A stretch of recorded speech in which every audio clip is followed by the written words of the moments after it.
Everyone, welcome back. Ready to jump into another deep dive with me? Always. All right, let's do it. So today, we're tackling well, it's less of a deep dive and more like diving headfirst into a legal whirlwind, right? Yeah, you could say that. I mean, Sean P. Diddy Combs, right? We all know him, the music, the businesses.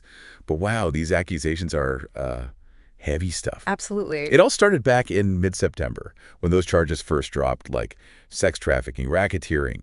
I mean, even transportation to engage in prostitution was on that list. It's a lot to unpack. Right from the get-go, I think we have to acknowledge the seriousness of these charges, right? Yeah, This isn't like, a parking ticket or something. If these accusations are proven true, there could be some really, really serious consequences. And Diddy's response so far, he's pleaded not guilty to every single charge.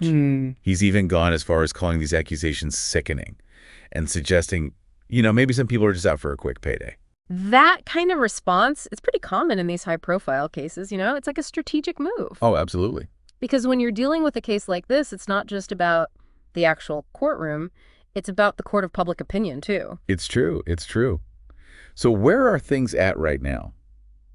Well, we're past the initial shock of the charges, but Diddy's situation, it's far from ordinary. He's currently being held at the Metropolitan Detention Center in Brooklyn. And that name might sound familiar to some listeners because it's the same facility where Ghislaine Maxwell, Oh, wow. Okay. yeah, served time. And, well, let's just say that MDC Brooklyn, it's not exactly known for being, the lap of luxury. Right. The conditions there, they've got a reputation. Yeah. And it's not a good one, unfortunately. So you really got to wonder what impact that kind of environment might be having on Diddy as this case moves forward, Yeah, for sure. And especially with Diddy's attempts to get bail, they've hit a wall so far, twice. He even offered a staggering $50 million, and the judge still said no. I mean, what does that tell us about how they're viewing this case, even at this early stage? Well, I think it's a pretty clear signal that this judge, they're not easily swayed by, fame or fortune.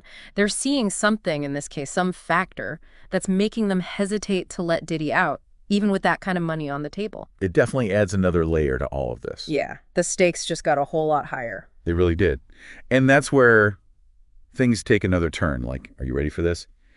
Since being jailed, over 120 people have come forward with even more accusations against Diddy. Oh, over 120. 120. It's mind-boggling, really. Yeah. And these aren't just, vague claims either. Oh, wow. They're being brought by Tony Busby. Okay. And Busby, he's a lawyer from Texas, but he's not just any lawyer. He's built a whole reputation for taking on these high-profile cases, often against, well, let's just say very well-known figures. So that in itself, it adds another layer of complexity to this whole thing, wouldn't you say? Oh, absolutely. Like, Busby, he's not afraid of a fight. Everyone knows that. He's a skilled strategist, and, this isn't some random lawyer just jumping on the bandwagon for the attention. He clearly believes that there's enough here to get involved. It makes you wonder what kind of evidence he might have. It really does. Like, we're talking terabytes of data here, emails, texts, online activity, just the sheer volume of information to go through. It's kind of mind-blowing when you think about it. Yeah. And, it's the world we live in now. Everything leaves a digital footprint. And those footprints, they can be really revealing, right? Absolutely. Remember that Harvey Weinstein case? Oh, yeah. That was a prime example of how digital evidence can just, make or break a case. It's like a giant puzzle. And they'll be piecing together all those digital interactions, looking for patterns, connections, anything that supports or contradicts those accusations. It's fascinating, Yeah. but also a little unnerving, right? Oh, yeah. Like the idea that so much of our lives is recorded somewhere and potentially could be used in a court of law. Yeah. It's, wow. It definitely highlights how important digital literacy is these days, like understanding the consequences of what we do online. Right, exactly. But in this case specifically, it creates a massive challenge for both sides, the prosecution and the defense. I can only imagine. I mean, trying to find something specific in that mountain of data, it's like trying to find a needle in a haystack. And with so much on the line, they're both going to be pulling out all the stops. Yeah. And speaking of Diddy's legal team, they're not just sitting back passively here. They're pushing for a speedy trial, aiming for spring 2025. Wow, really? That's a bold move, especially with a case this complex. It makes you think they're pretty confident they can put together a strong defense.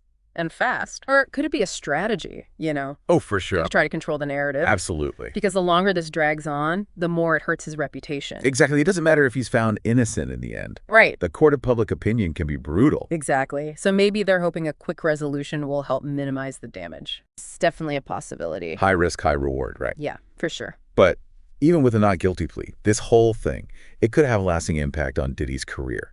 His whole legacy, really. Oh, absolutely. I mean, accusations like these, even if they're never proven, they can leave a mark. Public perception is a powerful thing. We've seen it time and time again. It makes you wonder about the long-term implications for someone like Diddy, right? Mm-hmm. He's built an empire on his image. Exactly. His brand is all about charisma, success, and now these accusations, whether they're true or not, they directly challenge that. And it makes you wonder, this isn't the first time Diddy's been in legal hot water, right? There was the lawsuit from Don Richard, from Danity Kane. Oh, right, yeah. And then his ex-girlfriend, Cassie, she took legal action, too. Yeah. You start to see a pattern. It makes you wonder if it's more than just isolated incidents. It's like, is there something more systemic going on here? So where does that leave us? It's like, what's the most likely outcome here? What do you think is going to happen? It really is the million-dollar question, isn't it? And honestly, I think anyone who claims to know the answer for sure, well, they're probably oversimplifying things. Right. There are just so many factors at play here. You've got a high-profile figure, incredibly serious accusations, mountains of evidence, and then you add in the court of public opinion, the potential impact on his career, his legacy. Yeah, it is a lot. It's a lot, and it's impossible to predict with any certainty how it's all going to play out. So what you're saying is buckle up because this ride's not over yet. No, absolutely not. This is like a real-life legal thriller, and we're just getting started. There are going to be more twists and turns, I guarantee it. Well, consider us hooked. Thanks for joining us for this deep dive, everyone. It's a story with huge implications, and it's far from over. But we'll be here every step of the way, breaking it all down. Until next time, keep those questions coming.